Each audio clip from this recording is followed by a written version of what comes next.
Hello there and welcome back to another edition of the Hot Lap Classic Remastered. This time we're taking a look at the 1998 Dodge Neon ACR.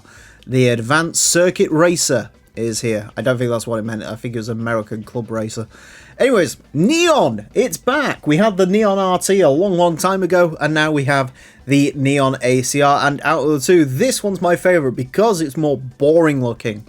This is the 4-door saloon. The RT is a 2-door coupe with sporty racing stripes, whereas this one, as much as it's a American Club Racer spec, it doesn't look very racy. I'll be honest, it looks like a Neon.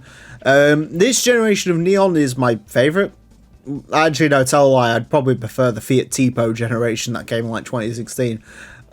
But out of the real Neons, this one's my favourite because the second gen's a piece of trash. Absolute, complete, one of my least favourite cars to ever exist.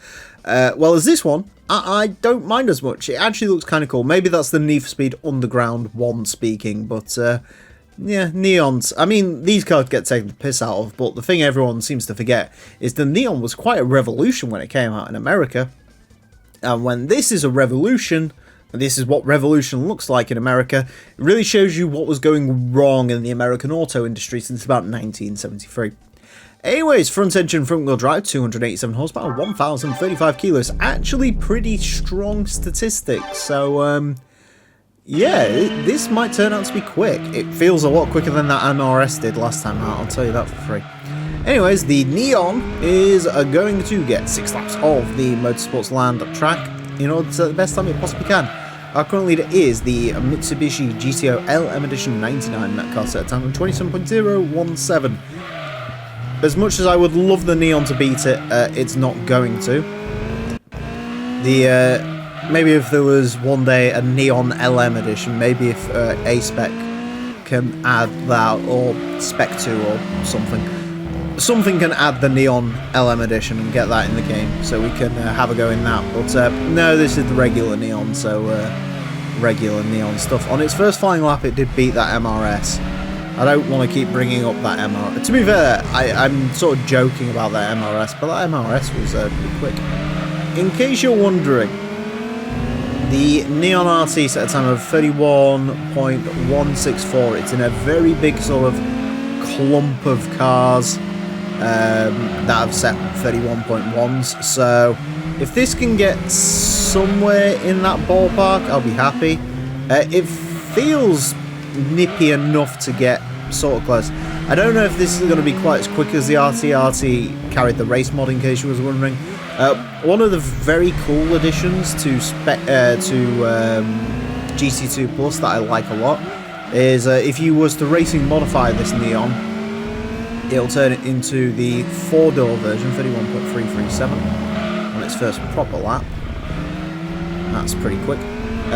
Yeah, if you were to racing modify this Neon, in the base game it turns it into a 2-door, whereas in GT2 Plus it'll actually keep it as a 4-door, which I think is cool. It almost warranted running it again with the race mod, because the race mod on the Neon is fantastic, but then again so is this purple colour, which I like a lot. I also personally think the Neon works better as a 4-door saloon than it does as a 2-door coupe. It feels... I'm going to speak some sacrilege as a big Honda fan. This kind of drives like a couple of the Integras we've had, in that it makes an awful lot of power to the front wheels and isn't all that controllable. It feels very scatterbrained in the way it drives. It's quick, there's no doubt about it. Just trying to get any form of lap time out of it is difficult, because it just makes lots and lots and lots of power. I'm going to try and go a bit more controlled for this final lap. That was a very ambitious corner cut, which of course works because the Motorsport Land dead zone isn't there. Come on, Neon! Ah, that was a little bit quicker, I think. Yes, it was, by a 0.1. 31.336 for the Neon ACR. That is a mental little car to drive. Yeah, it's not as quick as the Neon RT. Obvious reasons, that was a two-door. This definitely drives like it would benefit from a race mod to try and keep it sort of chained a little bit, because it drives mental. It is a lot of fun to drive, which I can't usually say when we drive the Chryslers around here. Usually they're just very powerful but drive like dogs. This, well, I guess it does drive like a dog, just not like a lethargic dog, like a peppy small dog. Yeah.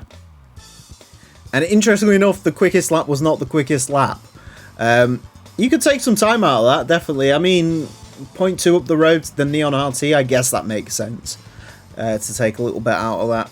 But, yeah, interesting. Yeah, I mean, it's good to drive. It's very fun. It's just not controllable in the slightest. 31.336. We'll place this into 276th place. Goes in between the RX-7 Touring X and the Tom's Supra. So there's a place that a Neon never would end up in any normal circumstance. It is slightly quicker than the Accord Wagon with the 4-speed, quicker than the Mazda Roadster S package, Toyota Corona, Celica Elegant Sports version, that's quite bad for the Celica, quicker than the AW11 2000 GT, slightly slower than the Celica ST202, Alcione, a lot of sort of Supras and Celicas and stuff like that. Yeah, it's just wild to drive. It really is just very wild to drive. I would recommend the RT if you're going to sort of take it for some serious usage, but if you want the best looking one, it is very obviously this, the mighty ACR. Anyways, that is it for this episode. Thank you all very much for watching. Join me next time when I'll be driving something completely different. Until then, farewell.